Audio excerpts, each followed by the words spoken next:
ஸ்டாலின் என்ன சொன்னாரு? எஸ்ஐஆர் பணி மேற்கொள்ளப்பட்டது. 21 ஆண்டு காலமா அந்த தொகுதியில் இருக்கிற வாக்காளருடைய திருத்தம் கொண்டாடல.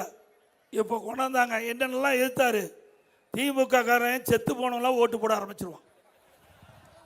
செத்து போனவங்களாம் குழியில் எழுந்துச்சு வந்து ஓட்டு போட்டுக்கிட்டு இருந்தான். அது இந்த தடவை முடிஞ்சு போச்சு. கதவுறார் ஸ்டாலின். ஏங்க இறந்தவர்கள் நீக்குது நியாயம் தானே? இறந்தவர்களை வாக்காளர் பட்டியலிருந்து நீக்குவது சரியா தவறா? ஆனா ஸ்டாலின் மட்டும் எதுக்குறார்? ஏன்னா அவருக்கு ஓட்டு போட்டவங்களா இறந்தவர்கள். தேர்தல் வந்துட்டா போதும் குழியிலிருந்து எல்லாம் எதிர்த்து வந்துருவாங்க. அதை இப்ப தடுத்து நிறுத்தியாச்சு. ஒருவேளை முற்றுப்புள்ளி வச்சாச்சு. ஒவ்வொரு தொகுதியிலையும் 10,000 15,000. சென்னையில் 1 லட்சம் ஓட்டுங்க. திரு ஸ்டாலின் தொகுதியில் கொளத்தூர் தொகுதியில் 1 லட்சம் ஓட்டு நீக்கப்பட்டிருக்குது. அப்படின்னா எவ்வளவு போலி வாக்காளர். இதை வச்சுக்கிட்டு தான் ஜெயிச்சுக்கிட்டு இருந்தாங்க. இதுக்கு ஆப் அடிச்சாச்சு. இதுக்கு ஆப் அடிச்சாச்சு. நீ திமுக திருட்டு போட முடியாது. திமுக இறந்தவர ஓட்டையும் போட முடியாது, போலியான ஓட்டையும் போட முடியாது. எஸ்ஐஆர் பணி சரியாக எடுக்கப்பட்ட காரணத்தினால வாக்காளர் பட்டியலில் தகுதி வாய்ந்த வாக்காளர் இடம் பெற்றிருக்கிறாங்க.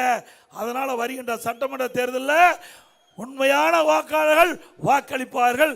நம்முடைய வெற்றி வேட்பாளர் பல்லாயிரக்கணக்கான வாக்கு வித்தியாசத்தில் வெற்றி பெறுவார். இன்றைக்கு திரு ஸ்டாலின் குடும்பம் மட்டும்தான் தமிழ்நாட்டில் வளமா இருக்குது. திரு ஸ்டாலினுடைய குடும்பம் மட்டும்தான்.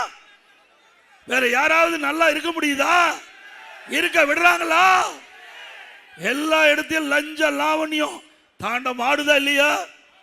Collection commission corruption, collection commission corruption. இந்த ஆட்சியில் அதுதான் நடக்குது. வேற எந்த சாதனையும் இல்லை. நல்லா திமுக காரன் குண்டு குண்டு ஆயிட்டான். ஏன்னா எந்த கடைக்கு போனாலும் சாப்பிட்டா பணம் கொடுக்கறது இல்லை.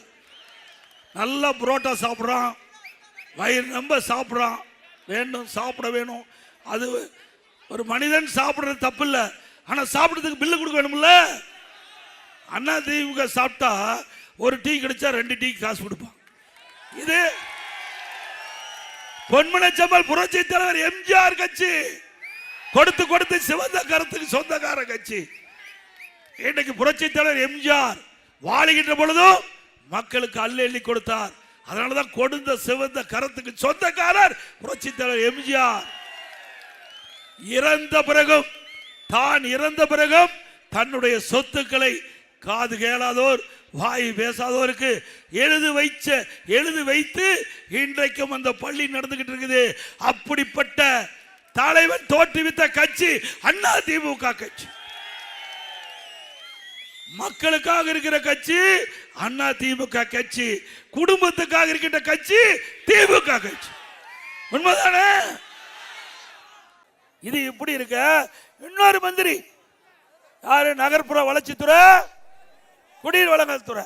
அவரு அந்த துறையில முறைகேடு நடந்து அமலாக்கத்துறை ஆதாரத்தோட கண்டுபிடிச்சு இன்றைக்கு சட்டோலுக்கு டிஜிபிக்கு அறிக்கை தாக்கல் பண்ணி அவர் மீது வழக்கு பதிவு செய்ய வேண்டும் அறிக்கை கொடுத்திருக்குது. இதுவரைக்கும் பதிவு செய்யல, வழக்கு பதிவு செய்யல. அண்ணா திமுக கட்சி சார்பா நீதிமன்றத்தில் வழக்கு தொடர்ந்தோம். நீதிமன்றம் அமலாக்கத்துறை ஆதாரத்தோட கொடுக்கப்பட்டது உண்மை. அதன்படி நீங்க வழக்கு பதிவு செய்ய சொல்லி இன்னும் வழக்கு பதிவு செய்யல. அண்ணா திமுக ஆட்சிக்கு வந்த உடனே இதை விசாரிக்கப்படும், சட்ட நீதியா நடவடிக்கை எடுக்கப்படும். இன்றைக்கு அரசு ஊழியருக்கு அல்வா கொடுத்துட்டார் ஸ்டாலின். அரசு ஊழியருக்கு பாவம், அவங்க நம்பிட்டு இருந்தாங்க. நல்ல மனுஷங்க. ஏன்னா எவ்வளவுதான் நம்ம ஆட்சிக்கு வந்தாலும் அரசு ஊழியர்கள் தான் அரசாங்கம் போடுற திட்டத்தை செயல்படுத்த வேண்டும். இன்றைக்கு ஒரு வண்டினா 2 சக்கரம் இருக்குது. ஒன்று ஆட்சியாளர், இன்னொன்று அரசு ஊழியர். 2 சக்கரம் சரியா இருந்தா தான் இலக்க போய் அடைய முடியும். அப்படி அரசு ஊழியர்கள் திமுக நம்பி இருந்தாங்க. எப்படி திமுக என்ன சொல்லுச்சு? கடந்த தேர்தலில் திராவிட முன்னேற்ற கழகம் ஆட்சிக்கு வந்தா பழைய ஓய்வு திட்டம் கொடுக்கப்படும். நாங்க கொடுக்கல. அப்படியே உருட்டல் பண்ணி புதிய உறுதியளிக்கப்பட்ட ஓய்வு திட்டம் அப்படின்னு அறிவிச்சு ஏமாத்திட்டாங்க. திமுக பொறுத்த வரைக்கும் படிக்காதவனையும் ஏமாத்துறாங்க, படிச்சவனையும் ஏமாத்துறாங்க. ஏமாத்துறதுக்கு பேர் போனவர்கள் திமுக கட்சிகள். அதே போல மாற்றுத்திறனாளிகள் கூட்டுறவு சங்கத்திலே வாங்கிய கடன் தள்ளுபடி செய்யப்படும். நம்முடைய கட்டிட தொழிலாளர்கள் அவர் பணி செஞ்சுட்டு இருக்கிறாங்க, கட்டட வேலை செஞ்சுட்டு இருக்கும் போது தவறி விழுந்து உயிரிழந்தால் அந்த குடும்பத்துக்கு 25 லட்சம் ரூபாய் நிவாரணம் வழங்கப்படும். படுகாயமடைந்தால் 2 லட்சம் ரூபாய் அவர்களுக்கு கொடுக்கப்படும். இது போல பல திட்டங்கள் அதிமுக ஆட்சியில் நிறைவேற்றும். அது மட்டுமல்ல, இப்பொழுது ரேஷன் கடையில் வழங்கப்படுகின்ற அரிசி தரமில்லாத அரிசி இருப்பதாக என்னிடத்திலே புகார் வந்திருக்குது. அதிமுக ஆட்சி அமைந்த உடனே இந்த மளிகை கடையில் எப்படி அரிசி இருக்குதோ அதே தரத்துடன் அரிசி ரேஷன் கடையில் வழங்கப்படும். இனி நீங்க கடையில் போய் வாங்க வேண்டிய அவசியமே இல்லை. ரேஷன் கடை அரிசியே நம்பர் 1 தரமுள்ள அரிசியா கொடுப்போம். எத்தனாயிரம் கோடி செலவானாலும் பரவாயில்ல, ஏழைகளுக்காக இந்த திட்டத்தை அதிமுக அரசு அமைந்தவுடன் நிறைவேற்றிய தீரும். அதே போல அதிமுக ஆட்சி அமைந்தவுடனே இப்ப விலையெல்லாம் அரிசி கொடுக்கிறோம், விலையெல்லாம் பருப்பு வழங்குவோம், விலையெல்லாம் எண்ணெய் வழங்கப்படும். இன்றைய தினம் தமிழ்நாட்டை சுரண்டி பிழைக்கும் குடும்பத்துக்கும், தமிழ்நாட்டை சுரண்டி பிழைக்கும் குடும்பத்திற்கும், தமிழ்நாட்டு மக்களுக்கும் நடக்கின்ற தேர்தல். இந்த தேர்தல் யாரு? ஒரு குடும்பம் வாழ 8 கோடி மக்களை சுரண்டி பிழைக்கின்ற அந்த முடிவு கட்டுகின்ற தேர்தல் இந்த சட்டமன்ற தேர்தல். முடிவு கட்டுவீங்களா? சத்தமா சொல்லுங்க, ஸ்டாலின் கேட்கணும். முடிவு கட்டுவீங்களா? போதைப் பொருள் இல்லாத மாநிலமாக தமிழகத்தை உருவாக்குவோம். இது எங்களுடைய திட்டம். சிந்திச்சு பாருங்க. இன்னைக்கு நாடு அழிவு பாதையில் போயிட்டு இருக்குது. நாடு அழிவு பாதையில் போயிட்டு இருக்குது. இதை காப்பாற்ற வேண்டியது இங்க இருக்கின்ற மக்கள் தான். நீங்க நினைச்சா தான் காப்பாற்ற முடியும். இல்லைன்னா போதைப் பொருள் நிறைந்த மாநிலமா இருக்கிற காரணத்தால 2 வயசு குழந்தை கூட விட்டு வைக்கல.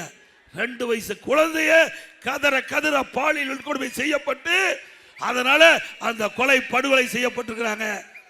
அது மட்டும் இல்ல, இன்றைக்கு சிறுமிகளுக்கு பாதுகாப்பு இல்ல, பெண்களுக்கு பாதுகாப்பு இல்ல, பாட்டிமா கூட பாதுகாப்பு இல்ல. இப்படிப்பட்ட அவல ஆட்சி தொடர வேண்டுமா?